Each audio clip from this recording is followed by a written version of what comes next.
I'm Corbett Wall with DV Auction, here with your feeder flash for Thursday, April the 19th, where we've got light placements projected on Friday's cattle on feed report.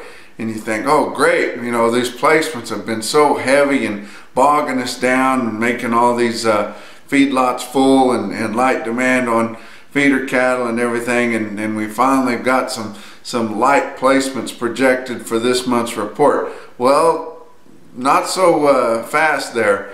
They've got the placements projected so light. The average of analyst guess is all the way down under 91%.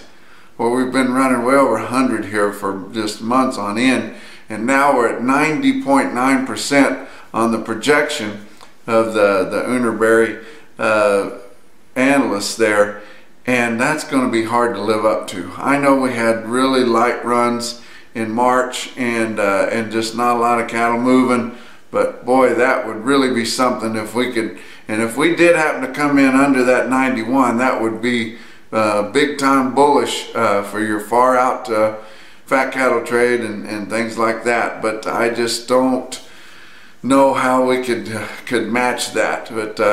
But your on feed expectations for April the 1st sitting at 107.6 on the average of the analyst guess, and we know we've got a lot of cattle on feed. Marketing's sitting at 96, so well under what it was the same report a year ago. But let's look at the board for Wednesday. June live cattle futures up 37 cents at 105.27.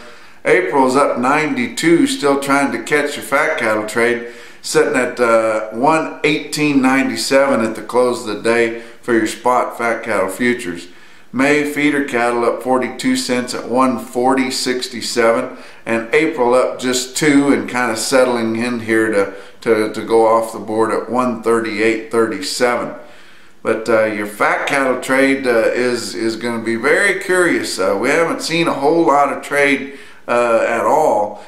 Certainly nothing significant enough to set the market, but we're already starting to rein those expectations back in just a little bit, but we're still hoping for steady or better. But a lot of people may be thinking that we were going to gain a bunch more, and then as the week goes later, even though the board's been up, it just seems like the edge is off of that. And people are not thinking they're going to gain a whole lot of ground, but still, after gaining good ground last week, steady would be a victory. But you got to try to gain a buck or two anytime you can. The Fed Cattle Exchange had their auction and had a pretty good run again, although most of the cattle on there, the lion's share of them, were the same consignment that they had last week. A big family feedlot in Nebraska there, and when they put those cattle up for sale on the timed auction today, they wanted 127 for an opening bid on those cattle. Your Tuesday traders, and they were pretty optimistic. Nobody fired on them, of course, but God bless them, they put it out there at 127, but nobody bid on any of those cattle.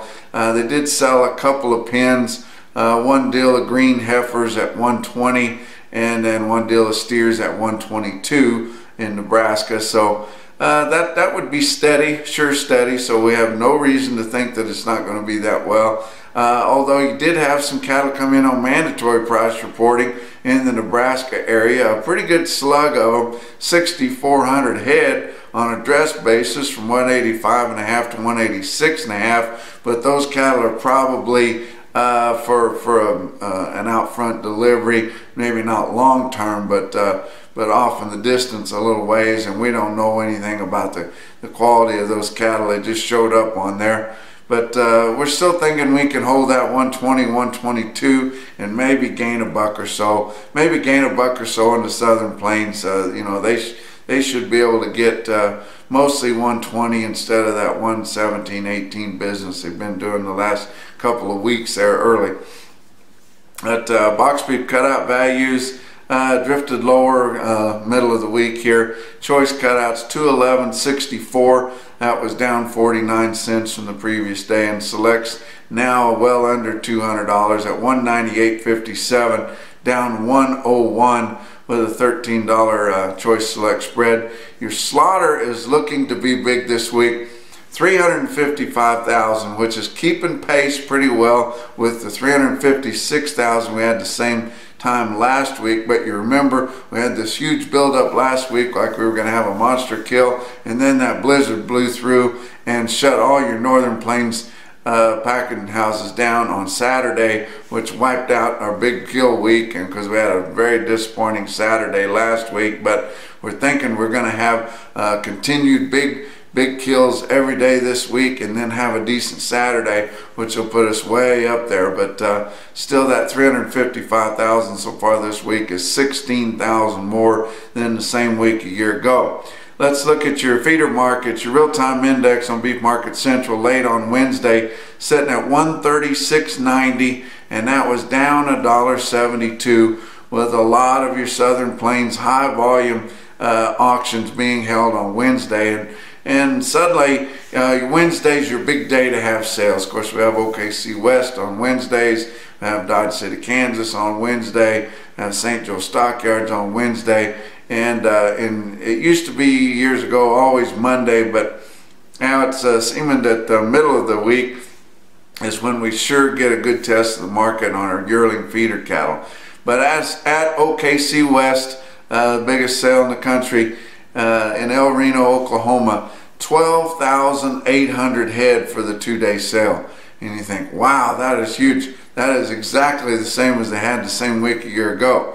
Although a year ago we still had cattle coming off of wheat pasture, and some of these cattle were probably coming off of irrigated wheat pasture this week, but be a lot of them coming out of background and facilities and different things like that. But still, selling a lot of cattle there at OKC West. And feeder steers under 850 pounds were selling $2 to $4 lower than the hot market that they had a week ago. But the big yearling steers weighing over 8.5, steady to firm, and the feeder heifers selling mostly steady. The calves on Tuesday sold $2 to $6 higher. Dodge City, Kansas had a good run, 3,100 head. Feeder cattle there selling $2 to $5 higher.